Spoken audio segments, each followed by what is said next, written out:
Jadi dimulai dengan awareness raising. Dulu di awal tuh bikin jalan sehat, pakai baju ungu-ungu, ini pakai baju ungu caregiver misalnya. Ada jangan maklum dengan pikun. Kalau lo nanya program pertama adalah di Alzi Academy Healthy Aging Center adalah training untuk keluarga, untuk tenaga kesehatan, biar ngerti bagaimana deteksi dini dan sebagainya. Training untuk nantinya akan ada buat domestic worker.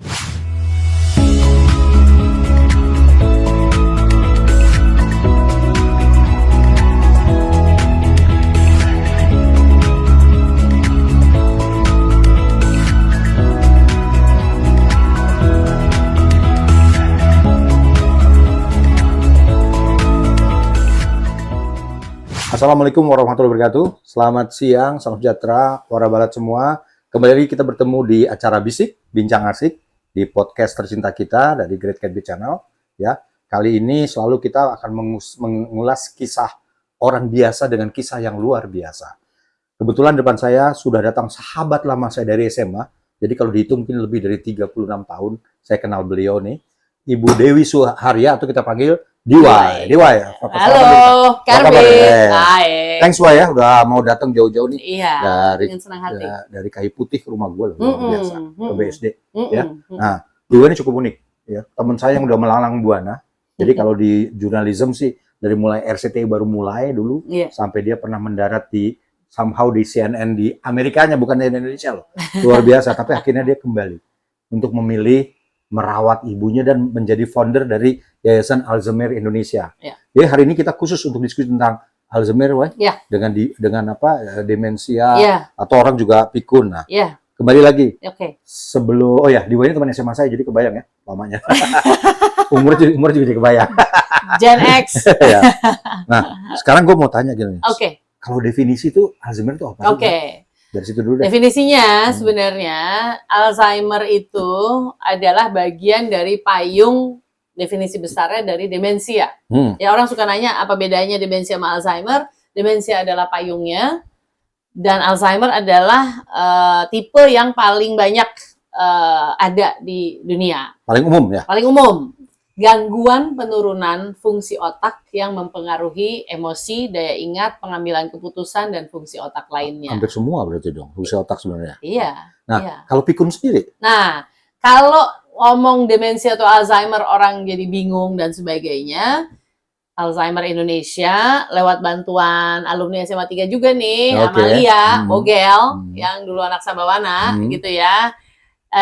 Aku minta tolong dia. Bikinin dong tagline yang biar isu yang lupa-lupa ini bukan hal biasa.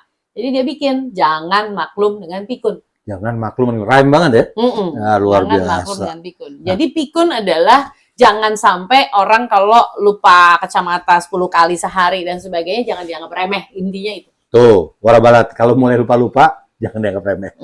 Tapi bisa kita kelola lah sini gitu ya. Betul. Nah, sementara berarti kita bilang pikun itu adalah bagian dari demensia. Iya, yes, betul. Gitu ya. Dan tadi masih banyak lagi pengembangannya. Betul, banyak tipe lainnya. Bahaya nggak sih, Wai, orang kena Alzheimer? Oh, bahaya karena satu orang Alzheimer seperti almarhumah ibu mengganggu kualitas hidup semua, mengganggu damai sejahtera. Knowledge is power, Bit, ya. Belum tahu tentang ini, kayaknya begitu nyokap dulu marah-marah mulu, curiga, mudah nuduh orang ya, nuduh, kan jadi ribut. Itu kan ngeganggu mental health, well-being. Jadi menurut yang udah ngalamin sih bahaya, makanya penyakit nyokap ini membawa ke perjalanan Alzheimer Indonesia terbentuk sejak 2013. Oke, kita balik ke basicnya lagi ya. Gejalanya apa sih, Wai? Oh, gejalanya. Gangguan penurunan fungsi otak. Yang pertama, gangguan daya ingat. Jadi kalau orang lupa sehari nanya terus dalam 5 menit, siapa kamu, ini di mana, dan sebagainya, ya mesti dicek. Itu udah mulai pasti ya? Udah ada gejala. Nah, kebetulan nih warabalat mertua saya juga, Qadarullah, kena demensia. Gejala awal saya ingat banget tuh, setiap 5 menit nanya saya, mau minum kopi nggak? Terus ulang lagi ntar, mau minum kopi nggak? Itu bener gejala ternyata. Betul. Dan it was 15 years ago. 15 tahun yang lalu. Jadi mulai dari tanda-tanda itu ya? Yes. Nah, terus tahapan-tahapan gimana biasanya, Pak? Kenapa? tahapan-tahapannya setelah itu gimana? Oh, ada early, mid, sama late stage demensia. Yang early itu nggak kelihatan tadi. Kelihatannya baik-baik aja secara fisik. Tapi perilakunya nanya ulang-ulang, sering marah-marah, ya kan? Penurunan fungsi otak yang pengaruhi emosi, susah fokus. Dulu nyokap tuh nggak mau pakai HP, Bit. Nggak mau pakai kartu ATM. Nggak mau? Nggak mau. Bingung dong. Asik nih, gitu ya. Taunya nggak tahu, belum ada knowledge waktu itu, belum ada pengetahuan. Ternyata itu karena dia bingung dan malu. Oh, jadi fungsinya ya? Iya. Sulit fokus, terus biasanya dia jago jahit. Waktu itu minta tolong jahitin celana, nggak selesai-selesai. Mestinya kalau ada knowledge, wah ini gejalanya. Gitu itu kan. gejala awal kayak gitu tuh? Gejala awal. Terus berikutnya mulai gimana? Macam-macam. Ada gangguan komunikasi, nyebutin nama orang atau barang itu suka kebalik-balik. Lupa ya? Lupa. Terus naruh barang nggak pada tempatnya. Terus nuduh orang, nyuri, ngambil. Nah, gue ngalamin tuh. Iya. Ngambil-ngambil. Jadi barang dia hilang. Iya. Sampai gue pernah ya beliin jam yang sama 2 biji. Iya. Jam murah asal bentuknya sama. Iya. Gue jadi bilang jam gue hilang gitu. Iya. Gue kasih jam ini nih. Nah itu bagus tuh. Lo berarti adaptasinya kuat. Nah, nggak ngotot sama pikiran lo sendiri. sendiri. Ternyata dengan orang Alzheimer, kita nggak bisa bantah-bantahan. Nggak bisa. Jadi kan? cara tips berkomunikasi adalah jangan pakai pikiran sendiri. Orang kelemahannya kadang-kadang ini gimana ya nyokap ngotot gitu. Masa diikutin? Loh iya, flowing dong gitu. Kita yang harus berubah. Masa orang yang penurunan fungsi otak suruh berubah buat kita? Nggak bisa kayak gitu. Nah kadang-kadang mentally belum siap untuk berubah. Karena pengetahuan sih. Gue sih terus terang. Para barat ya, saya sejak ikut seminar diundang di Y dulu di Kimia Farma apa di mana di Salemba Iya. Baru terang, oh ternyata gejala itu gini stepnya. Iya. Dan mertua saya ngalamin tuh. Dan itu kan pengetahuan ngebuka pikiran kan. Kalau nggak ada si pengetahuan itu, Bet, lo ngotot kan dengan ribet sendiri gitu. Loh. Iya. Bahkan pada kondisi state tertentu, maaf kata ya, kelakuan mereka bisa kayak bilang kayak kalau orang nggak ngerti kayak orang gila gitu. Iya, nah dia itu. bisa bilang setelah itu halusinasi, betul nggak sih? Betul. Merasa ibunya datang, gitu nunjuk ada orang. Betul. Yang saya kadang-kadang merinding sendiri juga sih. Itu ada orang di belakang. Iya. Betul ya? Betul. Nyokap juga gitu. Ada tokoh politik tertentu disebut namanya di depan pagar gitu. Ini kalau nggak berpengetahuan nih langsung gini. Nah, apa nggak ada. Jadi ribut. Padahal, oh ada ya. Pakai baju apa dia gitu kan? Di engage aja. Habis itu distract. Ngapain lagi yang lain. Nah, kalau udah mulai ada gejala-gejala gitu, harus kita bawa ke dokter segera nggak? Oke. Dan kalau ke dokter, dokter apa? Oke. Very good question. Jadi, gara-gara ngurusin nyokap, jadi tahu urusan demensia Alzheimer itu ke dokter saraf, ke dokter psikiatri, ahli jiwa, sama ke dokter geriatri, ahli lansia. Itu 3 spesialis itu. Maksudnya semakin multidisiplin dan semakin banyak input lebih baik gitu. By the way, ditanggung BPJS nggak sih Alzheimer? Nah, BPJS nanggung untuk obat yang menghambat progresivitas. Oh, ditanggung ya? Iya, tapi kan kebutuhannya nggak cuma obat. Lebih coaching kalau kata gue, benar nggak sih? Bagian perlu pendampingan untuk keluarganya belum dapat tuh. Dan BPJS ada kenaikan sampai 87% untuk Alzheimer. Oh iya? Iya. Waktu itu sempat ngobrol sama di BPJS-nya sendiri juga gitu ya. Ternyata ini mau ngejagain biar nggak makin parah. Kita mau menghambat segalanya kan. Makanya preventif atau jadi lebih tepatnya sebenarnya pengobatan Alzheimer lebih ke penundaan ya? Menghambat progresivitas ya. Sebenarnya kalau obat cas pelangnya belum ada ya? Belum ada. Menghambat progresivitas. Jadi terapi farmakologi, obatnya itu biar nggak makin parah. Di sisi lain harus distimulasi dengan berbagai kegiatan. Makanya Alzheimer Indonesia September kemarin baru luncurin Alzi Academy dan Healthy Aging Center di Atmajaya. Mitra kita yang utama tuh Atmajaya dan berbagai pertanyaan gue, partner lain. Ya. Kenapa orang bisa kena Alzheimer? Apa genetik? Apa dia punya pengaruh obat-obatan? Atau itu gini juga, orang muda bisa kena nggak sih, Wak? Apa hanya milik orang tua aja Alzheimer? Orang muda bisa kena, unfortunately. Waduh, bisa? Ada. Berapa yang lo kenal yang termuda lo pernah 30 tahun, ada di Inggris. 30 tahun? Ada faktor genetik yang itu, ada brain damage yang terjadi, tapi masih sedikit presentasinya. faktor yang terbesar kena Alzheimer adalah umur di atas 60. Kita udah 50-an kan, Bit? Iya. Ya. Nah, karena udah 50-an, baiknya kita deteksi dini. Pemerintah katanya mau bikin hadiah ulang tahun tuh tahun depan dengan deteksi dini. Setelah tahu nanti skornya nggak oke, gimana?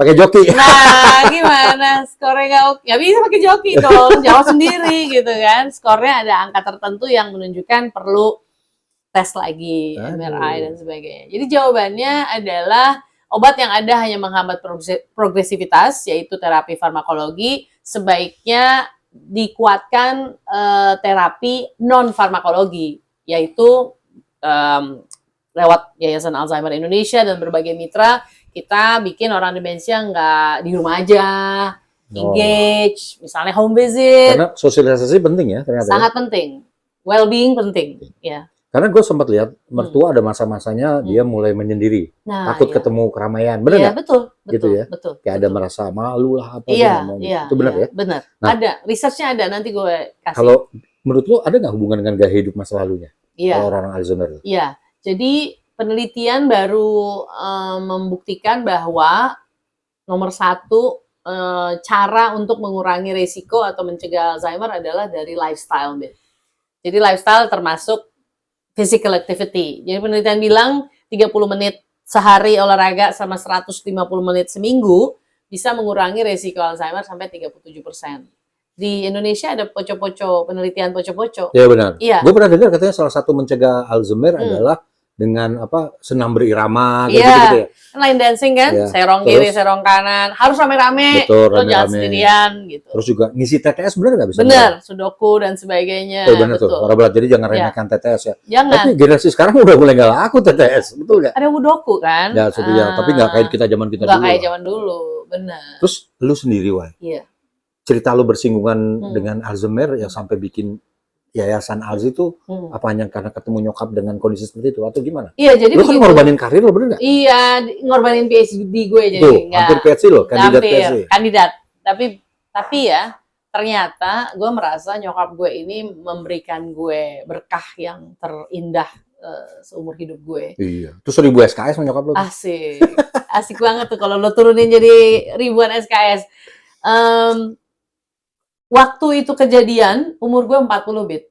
Jadi di umur 40, life begins at 40 gue alamin. Berarti 2012? Ya, di 2012 gue mesti mutusin tidak meneruskan PhD, menjual mobil gue, melepas apartemen gue, demi cita-cita gue menjadi dosen di Australia. Pertama kali dalam sejarah, gue ngomong sama diri gue juga, selama ini gue pakai otak gue, planning semua kejadian kan. Gue ke New York, sampean cita-cita ini itu. Kayaknya emang ini arti berserah diri kepada Tuhan ya. Gitu. Luar biasa. Asik. Religi banget tuh ya. Itu di saat umur 40 itu gue kayak yang... Oh lagi peak-peaknya tuh ya, life begins at 40 banget ya. Life begins at 40. And then diturunin ke level 0. Ya kan? Enggak, ada yang lebih lagi, yaitu the unknown. Jadi gue nggak tahu kan, kalau gue pulang gue mau kerja apa, gue mau ngapain, abis ngerawat nyokap, terus income gimana, dan sebagainya. Gue yang bersyukur satu, lu nggak pindah rumah. Jadi gue ketemu lo lagi dan gue belajar Alzheimer Tali sama lo juga. Iya benar-benar. Kalau lo pindah rumah nggak lu pusing. Nggak dapet ya. Ya jadi gue dapet aha moment itu, memang kita tuh sebenarnya ujung-ujungnya harus refleksi ke dalam, Bit. Jadi di saat itu gue minta ke Tuhan. Ini pertama kalinya saya nggak tahu jawabannya dan saya nggak tahu plannya apa, tapi saya tahu saya nggak mau nyesel kalau nggak ngurusin orang tua saya. Jadi lu langsung pulang dari Amerika tuh? Nggak, Australia. Australia malah? Iya, Australia. Jadi dari Amerika gue balik, lalu di Australia gue lagi ambil PhD. PhD di mana sih waktu itu? Di Perth, Western Australia, Curtin University, Public Health, gitu kan. Nah, di saat gue balik itu, gue bilang ke Tuhan, ya udah, ini sekarang kali ini berserah diri kepadamu, apa yang diberikan yang terbaik, niat saya hanya merawat dan mendampingi ibu agar tidak ada penyesalan di masa depan. Begitu pesawat landing, HP gue nyalain, ada SMS. Tawaran jadi dosen di FISIP UI. Itu kan gue nggak ngelamar, nggak minta. Itu itu kayak semesta Iya, tenang aja deh, kalau lo ngerjain sesuatu untuk orang tua lo, ini ada kok gue siapin gitu ya. Terus gue jadi dosen, karena gue jadi dosen waktunya lebih gampang, rawat dan sebagainya. Terus gue ke dokter, nemenin nyokap, gue bilang ke dokternya, saya masih bingung sama kenapa dia nggak mau nelen ini itu. Aduh, pertanyaan kamu banyak banget. Sana deh kamu ke conference internasional aja. Oh ada. Oh saya nggak pernah dengar gitu kan. Terus bikin support group dong. Nggak bisa bikin support group, harus nunggu sponsor. Masa ngumpul-ngumpul sama sesama keluarga aja harus nunggu sponsor. Jadi gue begitu pulang dari Taiwan waktu itu, tuntutlah ilmu sampai ke negeri Cina gitu kan. Gue lihat, wah negara lain ada 80 negara pada punya organisasi. Indonesia mana gitu kan. Jadi gue balik, ternyata ada organisasinya tapi running by healthcare workers gitu. Jadi gue driven by family kan. Jadi gue balik, sebenarnya drive-nya karena I don't want to be alone. Pasti ada orang lain. Dan bener, akhirnya gue bikin sesi-sesi support group. Ya, yang gue datang itu. Yang lo datang itu, sebulan sekali. Betul. Ya. Terus gini nggak?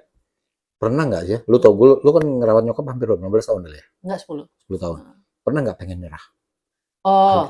Ada maksud down, posisi lu paling down tuh kayak apa sih? Iya. Walaupun gue nggak kebayang seorang DIY down. Asik. Aduh, itu komplimen banget. Jadi, bukan nyerah ya, tapi mentally exhausted. Ya, Mentally exhausted, ya. Tapi kan gue udah bertekad, orang tua kita udah ngegedein kita sampai sekarang kayak begini, ini udah komitmen luar biasa. Gue punya kakak ada 4 dengan ipar dan sebagainya, juga keponakan. Jadi gue bikin anak paling bungsu ya? Paling bungsu. Paling desain bokap pantesan. Amin. Jadi gue bikin roster, bagi tugas. Tapi nggak semua orang, ada kakak gue nyuapin, habis itu dia muntah-muntah sendiri, kena anak sendiri. Udah nih tugas lu, bayar aja deh, gue bilang gitu. Bayar, beliin pampers, beliin susu, beliin ini, beliin itu. Seneng dia. Jadi dari situ gue belajar. Tapi emang iya, gue pernah dengar ya, yang jadi korban tuh sebenarnya yang ngerawat ya, caregiver, bener nggak? Banyak caregiver yang kalau nggak ngerti, frustasi duluan doang. Di luar negeri caregivernya meninggal duluan, Bit. Meninggal duluan, capek lelah. Capek. Ini gue ngalamin karena bokap mertua sebelum gue ajak pendidikan, dia kan sempat sakit. Begitu tahu nyokap kayak gini, ya dia belum paham. Wah tuh degradasi penyakitnya makin cepet tuh. Dia kena kanker waktu itu ya. I see. Tapi begitu dia kenal, gue ajak ke seminar yang malu, dia mulai ngerti. Oh ternyata pikun tuh penyakit. Iya. Bukan orang itu yang mau gitu loh. Iya. Itu penyakit yang dia derita. Dia orang tuh nggak. Itu jadi oh ya ternyata caregiver. Dan ada cerita sering gitu ya. Seorang ibu tuh bisa ngerawat 5 anak. Tapi belum tentu 5 anak bisa ngerawat seorang ibu tuh benar. Benar harus kompak, harus join apa yang dia bisa ya. Dulu gue selalu cerita kita harus bagi-bagi. Siapa yang nggak punya waktu, kalau bisa dia punya dana atau kebalikannya. Itu udah benar, Bit. Betul ya. Lu udah on track loh. Saling komplement gitu. Iya. Aset base. Aset base. Iya. Pikirin aset yang ada, lo bisanya apa. Kan kadang-kadang orang sibling suka ngomel, kok saya aja, kok gue aja yang ngurusin, yang lain enggak.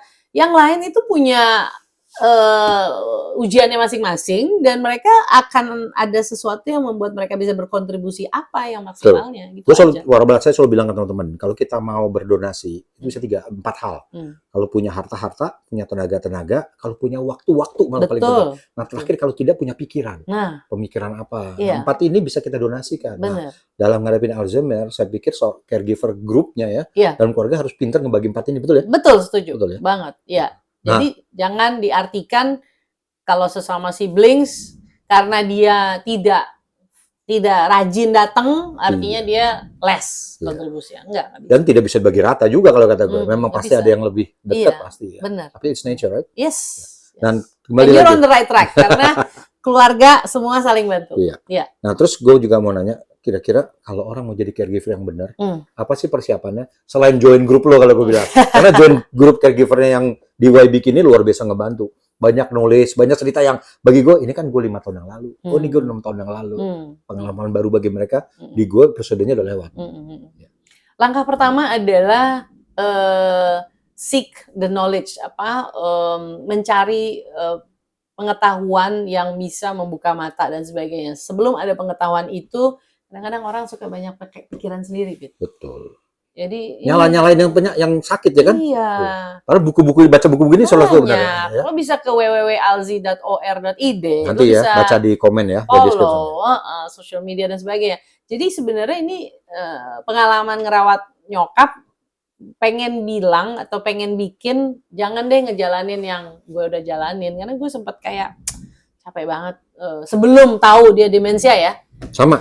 Gue nih suara balat, saya pernah ngajak ibu mertua saya, dia minta pulang ke rumahnya waktu dia dulu di Tanah Abang. Nah, Which is itu udah jadi Tamrin City. nah, Tapi karena gue ngotot, itu udah nggak jadi rumah. Gue ajak dia ke sana, gue foto depan bekas parkir, sekarang parkiran gitu ya. Ini kayak gini loh. Tapi ternyata itu sebenarnya sia-sia. iya. Sebenarnya cukup disenengin aja kan, Iya. nggak perlu dibantah bahwa itu Nggak udah perlu. jadi parkiran, udah apa tuh nggak perlu ya. Iya, tapi itu karena lo belum berpengalaman kan. Belum. Iya. Sekarang sih kita udah, Udah mungkin tahu. istilahnya white lies ya. Iya. Artinya kita Benar. banyak agak berdalih ya, mungkin kebohongan tapi cuma untuk supaya dia nggak merasa diargu ya. Nggak Ya. seneng banget orang gitu Enggak. diargu ya. Nggak usah orang demensia. Kita juga nggak mau kalau Oh, nggak iya. di respect. Nah, Sebenarnya. sekarang nih ibu mertua udah sampai tahap yang udah nggak kenalin siapa-siapa. Ya. Terus juga fungsi tubuh udah mulai Turun. tangan ini buat apa dia nggak tahu. Oh iya. Jalan tuh udah nggak tahu, mesti lurus belok tuh nggak tahu, harus kita Iya. gendong. Iya. Emang gitu Pak ya? Itu nyokap gue juga gitu. Sampai Dan orang demensia itu ya otaknya berhenti bekerja, sehingga pelan-pelan nggak bisa nelen. Terus sebelum wafat tuh nyokap tuh kayak BAB-nya banyak banget. Jadi kayak cleansing. Cleansing ya. Jadi lo mesti ikrok, lo mesti aware nih ada simbol-simbol apa yang terjadi gitu. Jadi sebenarnya di manusia bisa dua Pak ya. Satu kematian fisik, satu lagi kematian otak, bener gak sih? Ya bisa juga ya. Ya, dilihat kayak gitu kali ya. Sebenarnya yang ideal adalah kalau itu bisa dua bertemu di waktu yang sama. Nah, Kalau salah satu duluan juga ampun-ampun ternyata. Iya, Fisiknya masih bagus, tapi iya, fungsi otaknya udah nggak bisa Nggak. nyuruh ke sana sini gitu. benar. Otak tuh kan kayak apa? Hardware kan? Betul. Nah, itu tapi kadang-kadang orang yang difokusin fungsi ginjal oke nggak, fungsi jantung Betul. oke nggak, Kolesterol bagus nggak. fungsi otak nggak dipikirin, makanya kita Emang fokus- ukurannya deh? Kalau kita bawa ke dokter ada ukurannya? Otak lo? ada. Jadi kalau bawa ke dokter, minta deteksi dini. Kalau medical check up, Ada ya? minta cek kognitif otak, fungsi Kognitif otak. Minta Itu tesnya apa biasanya? diwawancarain dulu berapa gitu. menit. Habis wawancara skornya bagus, ya udah oke, nanti dikasih masukan-masukan. Tapi kalau skornya nggak bagus, next step-nya MRI. Kalau nggak medical check up ke dokter biar dokter saraf udah ngerti ya? Iya. Bilang aja nih Iya. orang tua saya udah mulai ada gejala lupa gitu. Iya, bisa. Bisa. Tapi ini bukan urusan psikolog atau psikiater, apa juga sebenarnya? Psikiater kan nanti. dokter jiwa. Jadi gini, karena ada penurunan fungsi otak berpengaruh ke perilaku, dan ahli psikiater, ahli jiwa itu paham ada obat-obat tertentu yang bisa biar nggak makin parah dan Kayak sebagainya. antidepresan gitu? Yes, misalnya gitu. Nah, oke. Hmm. Sekarang gue mau ngulas dari sisi yayasan yang lo bikin ya. Oke. Sejarahnya Alzi itu gimana, Oke. Wai, dan apa aja kegiatannya. Terus Oke. kalau mau jadi anggota, mau kontribut, apa sih? Lo udah menjadi bagian dari Ya tapi Alzheimer. nggak versi lo lah harus dong. Oke. Kan buat ditonton banyak orang. Oke, jadi Alzheimer Indonesia atau ALZI berdiri dengan visi untuk meningkatkan kualitas hidup orang dengan demensia dan caregivers-nya. Kenapa? Karena kualitas hidup kita terdampak. Iya, betul. Waktu ngerawat, itu kan kitanya capek dan sebagainya, jadi harus ada wadah untuk bikin nggak stres dan sebagainya, berpengetahuan dan sebagainya. Jadi dimulai dengan awareness raising. Dulu di awal tuh bikin jalan sehat, pakai baju ungu-ungu, nih pakai baju ungu caregiver misalnya, ada jangan maklum dengan pikun. Setelah aware, lalu apa gitu ya? Mereka bisa ikut training untuk paham teknik merawat mendampingi. Ada tuh ya training ya? Ada. Jadi kalau lo nanya program pertama adalah di ALZI Academy Healthy Aging Center adalah training untuk keluarga, untuk tenaga kesehatan, biar ngerti bagaimana deteksi dini dan sebagainya. Training untuk nantinya akan ada buat domestic worker.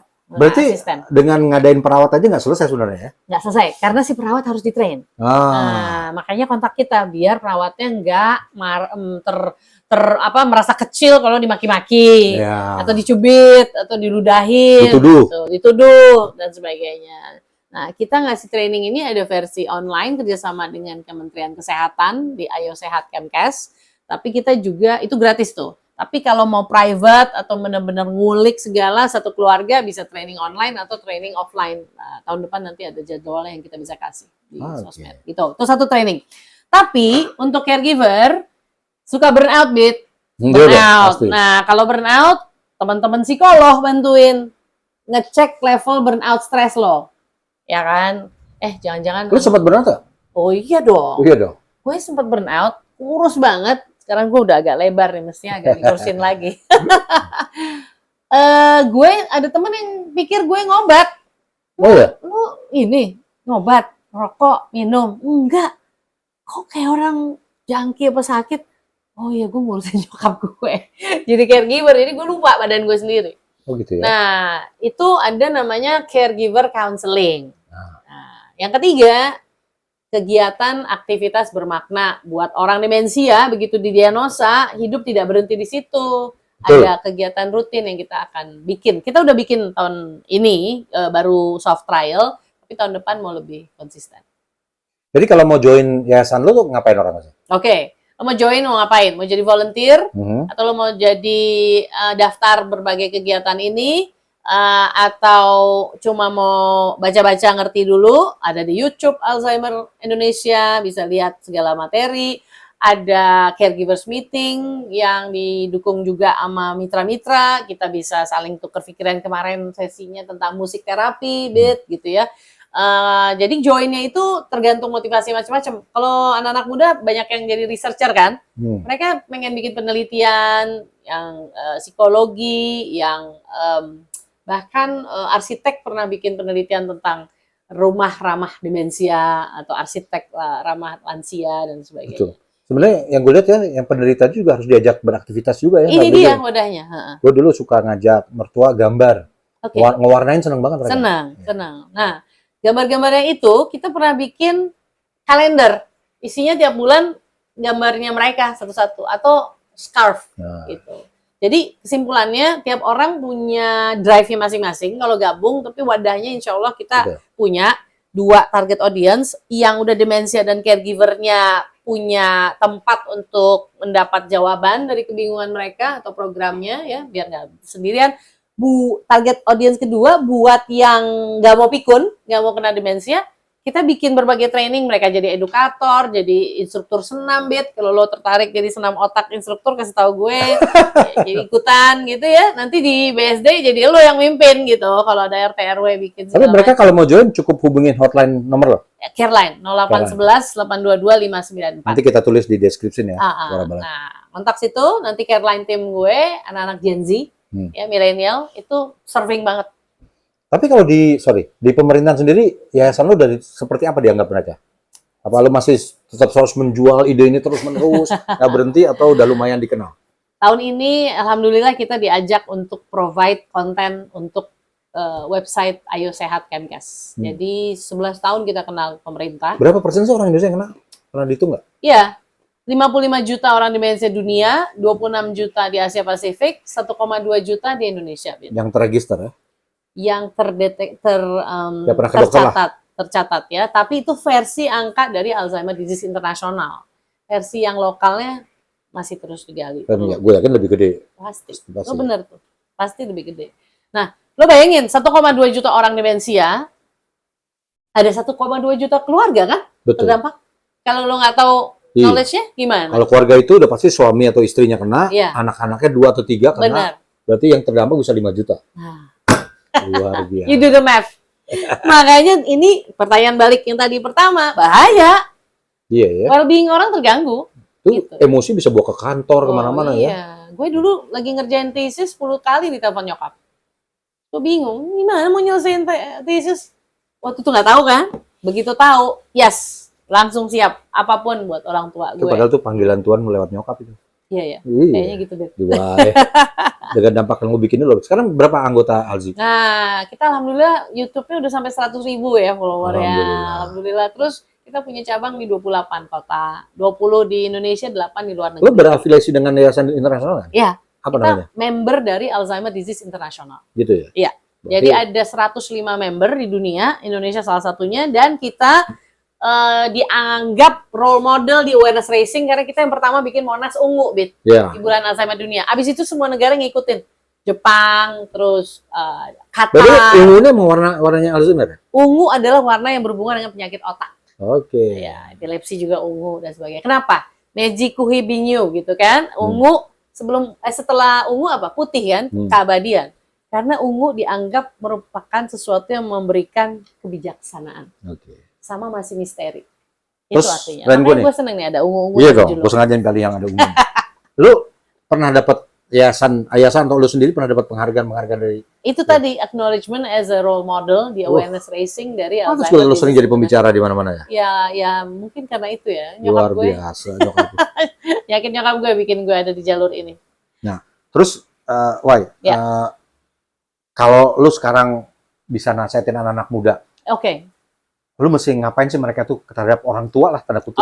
Kalau kata gue gini, orang yang udah kena Alzheimer, sebenarnya hidup dia akan sebenarnya secara life quality udah berakhir.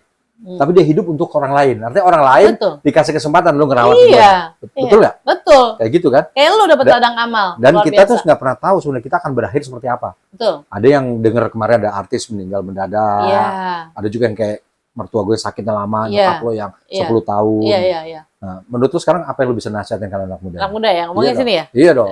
Kalau anak muda, dalam seminggu udah berapa kali telepon orang tua? 1 kali seminggu aja. Tapi kalau teleponan, ngomongnya yang enak. Kalau nyediain waktu, melakukan sesuatu yang mereka suka. Kenapa? Karena ada beberapa orang tua komplain, kamu bisa nggak kasih sesi edukasi ke anak cucu saya? Kenapa? Setiap mampir ke rumah Eyang, mereka sibuk gadgetan. Iya, sama aja bohong. Saya tetap ngerasa sendiri, walaupun mereka fisiknya ada di situ. Jadi buat anak muda mungkin pintu rezeki itu aku ngalamin banget loh. Ada di orang tua loh. Kalau kita berbuat baik ke orang tua, memberikan kualitas waktu yang terbaik, nanti berbalik kepada kita. Terus jadi memberikan yang terbaik itu adalah ngikutin apa yang mereka mau misalnya ya, tapi nggak usah, jangan sampai mengganggu kerjaan sendiri juga ya, tetap harus dibagi aja waktunya. Jangan maklum dengan pikun, investasi otak sehat dari sekarang. Jadi jangan kebanyakan mager kali. Harus banyak gerak, aktivitas. Ya, kalau baper jangan lama-lama. Jadi generasi move on ya? Yes, stop galau, dampaknya terasa di hari tua. Ya. Jangan galau tuh teman-teman ya. Kalau mau galau dikasih deadline gitu aja. Jangan lama-lama ya. Jangan lama-lama. Harus ada ininya ya. Iya. Dan sebenarnya gini kalau gue lihat ya, gue sudah nasihatin juga anak gue ya. Kebetulan anak gue ini jadi ngelihat gimana kita ngerawat ibu mertua ya. Ya, at least dia tahu bahwa one day kita nggak tahu kita akan berakhir seperti apa kan. Sama tuh gue sakit kayak gitu juga dia dari itu salah satu investasi. Mungkin gue punya ide, Wah. Apa? Gimana kalau kita bikin game yang bisa dimainin keluarga? Si cucu, ibunya, neneknya bisa main bareng untuk mencegah hal-hal gini. Bagus tuh idenya, Bet. Iya, karena gue rasa orang karena ada gadget ya, karena merasa gue ngapain dong kalau nggak ada gadget. Ternyata kemampuan ngobrol kita nggak terlalu. Iya. By the way, gue mau cerita nih. Gue pernah sama teman-teman mesin, alumni, kita sosial eksperimen. Kita pergi ke kampung teman gue di Sukoharjo, kita 24 jam tanpa gadget. Jadi handphone di store ke anak yang tua rumah, terus kita udah sepanjang hari itu cuma harus ngobrol, pas malam-malam tuh kita harus main halma, main kartu, main karambol. Seru, gadget detox. Betul. Seru. Mungkin itu juga harus dimulai juga ya. Banget. Mungkin sebulan sekali atau setahun sekali, at least lu bisa nggak hidup tanpa gadget. Itu menarik loh. Oh, bagus. Tapi ide di tadi loh. Gimana kita punya kesempatan untuk merawat orang tua tuh jangan dilepas. Jangan. Karena begitu orang tuanya nggak ada, nggak bisa diulang. Nggak bisa. Betul nggak? Nggak bisa. Bahkan kita merasa nggak cukup. Diwa yang 10 tahunnya gue yakin lu nggak ngerasa cukup kan? Nggak cukup. Kalau bisa balik lagi, pengen lebih lama lagi, jadi ngerti. Kalau sekarang tuh kayak, oh mami, now I know kenapa waktu itu kayak begini, begitu dan sebagainya, gitu. Baru dapat aha momennya sekarang. Betul. Tapi untung paling tidak ada yang di-regret. Ya. Maksimal. Nah, lu sudah gila-gilaan yang lo lakuin saya kebaik gue ya. Ya karena gue lihat dari nol. Dari gue ngobrol belum ada ya saat ini. Sampai lu sekarang bikinin terus lo ngundang gue dengan baju ungu. Iya. Sampai anak gue ikut manggung di acara lo. Nah itu gue seneng memberi wadah untuk orang mengaktifasi potensi ilahinya. Kadang-kadang kita nggak tahu potensi kita apa kan. Nah ini wadahnya. Kebetulan aja drive-nya tentang kualitas hidup, tentang sayang orang tua, tentang isu demensia Alzheimer, tapi lintas generasi itu bisa berperan gitu. Jadi sebenarnya kita bisa punya jalan berkontribusi untuk sesama lewat apa aja ya. Betul. Dan kebetulan lu disinggung dengan acara demensia ini. Betul. Yang penting lu nggak menyelesaikan waktu. Nah kalau gue boleh ngulang lagi nih ceritanya. Pertama adalah kita nggak boleh maklum akan pikun, betul ya? Betul. Begitu ada gejala lupa-lupa, sering berulang-ulang, periksalah. Ya. ajak periksa mungkin. Tapi diperiksa belum tentu mau juga tuh, Bay. Biasa emang Ya. aku sakit apa gitu Ya, kan. ya, Tapi itu ya. harus pinter-pinter. Nah, silakan kontak Yayasan Iya, Fazila. boleh Kliknya gimana? kontak kita kalau tertarik untuk kayaknya ada orang yang punya gejala, tapi mungkin mereka nggak mau, ya ajakin scrolling atau ke website kita dulu, Alzheimer Indonesia, dan deteksi dini kalau mereka mau gitu ya. Tapi itu tadi harus ada tracknya. Ya, Kan? silakan harus itu. Ya. Nah, gue ulang lagi. Setelah lupa-lupa, gejala berikutnya yang gue alamin ya, ibu mertua itu sering kehilangan barang. Ya. Rasa hilang ini, hilang itu di mana, nyimpan uang hilang segala macam. Ya. Berikutnya lebih dalam lagi adalah nuduh Betul. bahwa barang itu hilang tuh diambil. Betul. Diambil sih, bahkan diambil saudara jauh ya, kadang-kadang kita Betul. nggak masuk akal. Betul. Nah, tapi dari sampai situ gue belajar adalah nggak boleh di-argue. Enggak. Ya? Enggak kena jebakan Batman kan? Enggak berantem kan? Nggak sampai kayak gitu. Di distract. Ya, Iya. dicari perhatian lain. Iya. Terus kembali fase setelah itu, benar nggak, Wei? Halusinasi. Iya. Merasa orang tuanya hidup lagi. Iya, betul. Ngomong merasa sendiri. ngomong sendiri. Iya. Lihat orang, ada bayangan orang di mana-mana. Iya, iya. Kembali itu juga jangan di-argue. Betul. Karena kalau di-argue marah. Marah. Lambah marah gitu ya. Marah karena kok nggak dianggap serius Betul. statementnya. Nah, Gitu. setelah fase itu yang terberat tuh fase itu, fase nuduh, fase halusinasi. Setelah kalau aku lihat dia kalem jadi penakut. Jadi takut bersosialisasi ya. Iya. Terus sampai akhirnya benar-benar udah nggak kenal siapa-siapa. Yang parah nih yang gue alamin sekarang adalah kesadaran akan fungsi tubuh. Iya. Dia udah nggak tahu tangan kanan untuk ngapain, apa, kiri iya, apa, iya. jalan ke depan nggak tahu kiri. Iya. Nah terakhir kalau gue lihat begitu kena, ya, jangan sampai kita kena accident kayak jatuh atau apa, karena begitu udah bed rest, dia punya trauma ternyata ya. Iya. Trauma dengan jatuhnya, Betul. trauma itu susah. Betul. Akhirnya akan jadi bed rest terus seumur Iya. hidupnya. Iya. Nah disitulah ujian kita sebagai caregiver ya, harus bisa menjalani itu semua Iya. dengan sukaria, senang, nggak ganggu sekitar ya. Betul. Karena kalau mood kita jelek di kantor juga kita jadi emosional. Jelek, iya. Tidur kita kurang juga emosional. Sangat. Nah itu gimana melatih kekompakan sesama caregiver dan keluarga, betul ya? Betul. Bahkan Itu kalau nggak gampang. betul, bahkan kalau kita emang butuh perawat, ya kita harus emang butuh perawat. Tapi perawat pun yang udah ngerti Alzheimer, kalau nggak perawat itu dijamin 1 bulan juga nggak betah. Iya. Betul ya? Betul nggak tadi resume gue? Karbit lo forever deh, brilliant dari zaman SMA sampai sekarang konsisten deh. Nggak, cuma itu yang gue Salut alamin gue sama lo. Iya bener kok, Bit. Nah, journey of caring itu adalah sesuatu yang tiap keluarga lain-lain. Tapi prinsipnya sama. Jangan memaksakan kehendak kita. Betul. Tuh. Lo kan adjust langsung. Adjust. Begitu Ternyata itu belajar lebih efektif. salah dan sebagainya langsung. Dan tahu ujung-ujungnya adalah sisa hidup mereka nggak tahu tinggal berapa lama lagi dan nggak ada yang akan lo sesalin. Betul. Dan itu untuk kita ternyata. Iya. Hidup dia itu untuk kita. Emang. Ya, bukan untuk dia lagi, dia udah nggak tahu cara. Tapi kalau mindsetnya yang ngerawat nggak di level itu kan ngerasanya beban. Betul. Ngebebanin aja nih, repotin. BAB di mana-mana. Ya Itu kan? yang gue bilang. Sebagainya. Kita nggak pernah tahu kita akan berakhir seperti apa. Dan Ya, ya, ya. Jadi selagi sehat, selagi kuat, sering-sering beramal ya. Amin. Sering-sering kreatif kayak Diwa ini. Amin lah. Bikin kayak ini, Karbit bikin nih. itulah, bikin orang senang, bikin orang tertawa. Nah, Asik. terakhir, Wai. Ya. Puncak nih pertanyaan. Oke. Masih ada mimpi yang belum terwujud ya? Oke. Ya, seorang Diwa ini. Mimpi personal apa profesional? Dua-duanya lah. Oh. Kalau mimpi pribadi kan gue tahu. Oke, nggak usah disebut. Nggak, kalau personal mungkin gue masih belum, mimpi personal gue udah sempet bawa bokap gue ke Belanda karena gue diundang bicara dan bokap gue pernah napak tilas kantornya Bang Eksim yang 65 tahun yang lalu. Jadi gue bener-bener kalau personal gue seneng banget dengan apa yang Tuhan kasih. Tinggal naik haji. Wara Balat. Bokapnya Diwa ini umurnya 95 tahun. 95. Om Yaya ini orang tua yang saya ingat umur 80 masih maintenance. Masih main tenis. Luar biasa, sehat, masih jalan pagi dengan... Tiap hari masih jalan pagi dengan 3 doggies di rumah. Luar biasa lah kesehatannya. Alhamdulillah kita... bokap. Jadi, salam buat bokap ya. Salam disampaikan. Dia jadi panutan ya, karena dari kecil, dari SMP dia jalan kaki berkilometer jauhnya dan olahraga bola, tenis, sama apa lagi dia olahraganya? Jalan kaki. Dan gue yang inget ya, waktu ke rumah lo tuh, bokap masih nemenin nyokap yang udah tiduran doang gitu. Iya. Dan dia bilang, ini titipan Tuhan yang harus saya jaga. Iya. Itu luar biasa. Dia bilang, Kenapa saya dikasih umur panjang? Karena saya disuruh merawat istri saya yang sudah memberikan yang terbaik pada keluarga. Gitu. Luar biasa kan? Oke banget.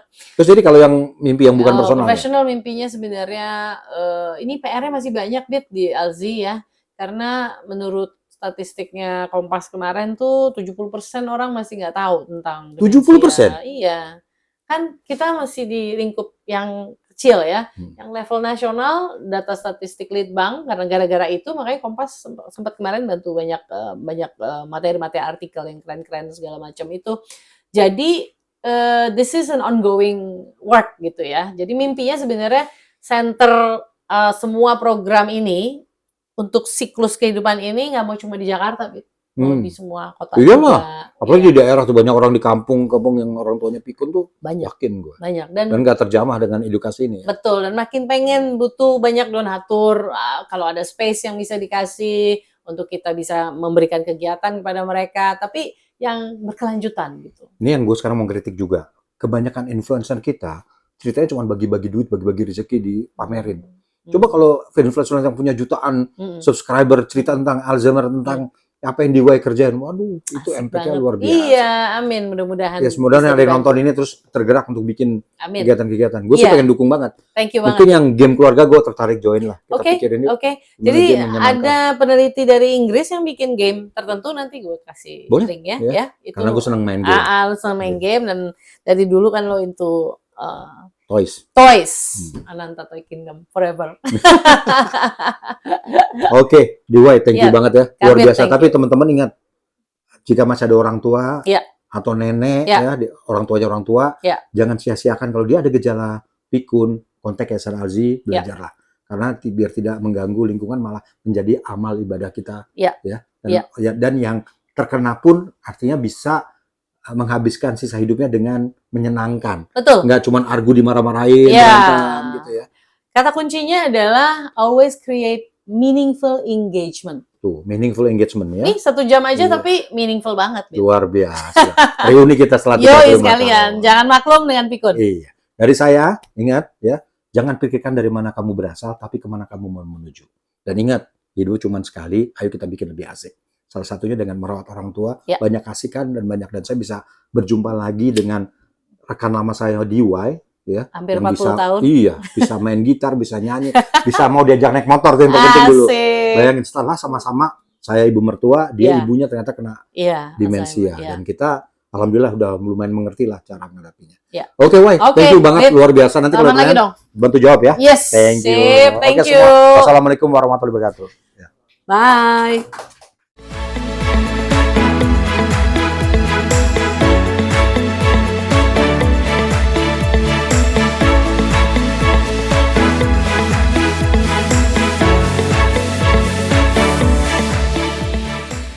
Demensia Alzheimer adalah penurunan fungsi otak yang mempengaruhi daya ingat, emosi, pengambilan keputusan, dan fungsi otak lainnya. Demensia Alzheimer dapat dialami oleh siapa saja sewaktu-waktu. Terjadi pada 1 dari 10 orang di atas usia 60 tahun. 1 orang terdiagnosa demensia Alzheimer, seluruh anggota keluarga bisa terdampak, baik pengaruh fisik maupun mental. Demensia Alzheimer tidak mengenal belas kasih. Hingga kini, belum dapat disembuhkan dan hanya bisa dihambat progresivitasnya. Diperkirakan ada kurang lebih 1,2 juta orang dengan demensia di Indonesia. Contoh kasus demensia yang paling sering terjadi dan mengganggu damai sejahtera, misalnya perilaku curiga, ada yang mencuri, menyembunyikan uang atau dompet, lupa kalau baru saja makan, bingung akan di mana mereka berada, tidak tahu jalan pulang, dan masih banyak lagi. Alzheimer's Indonesia atau biasa disebut ALZI adalah sebuah organisasi non-profit dengan visi meningkatkan kualitas hidup dan perawatan orang dengan demensia beserta pendampingnya.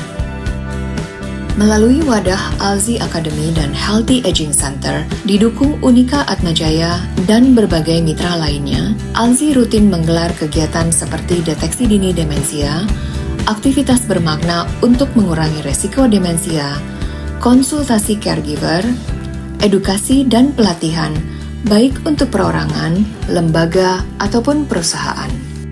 Center ini juga merupakan wadah lintas generasi yang berperan dan berkontribusi dalam mewujudkan generasi yang peduli, berempati tinggi demi peningkatan kualitas hidup kita bersama. Program ALZI lainnya yang bertujuan untuk membantu masyarakat memahami demensia Alzheimer adalah pertemuan caregivers dengan berbagi pengalaman dan tata cara pendampingan orang dengan demensia. Selain itu, ALZI juga memiliki layanan home visit, sebuah wadah bagi relawan dan tenaga kesehatan untuk membantu keluarga secara langsung dalam merawat orang dengan demensia. Program ALZI lainnya adalah konsultasi online yang dikenal dengan Narazi, yaitu navigasi perawatan Alzheimer, yang dipandu oleh care navigator atau caregiver berpengalaman, serta didampingi tenaga kesehatan. Mari ikut berperan dalam pendampingan dan perawatan demensia untuk meningkatkan kualitas hidup orang dengan demensia beserta keluarga dan pendampingnya.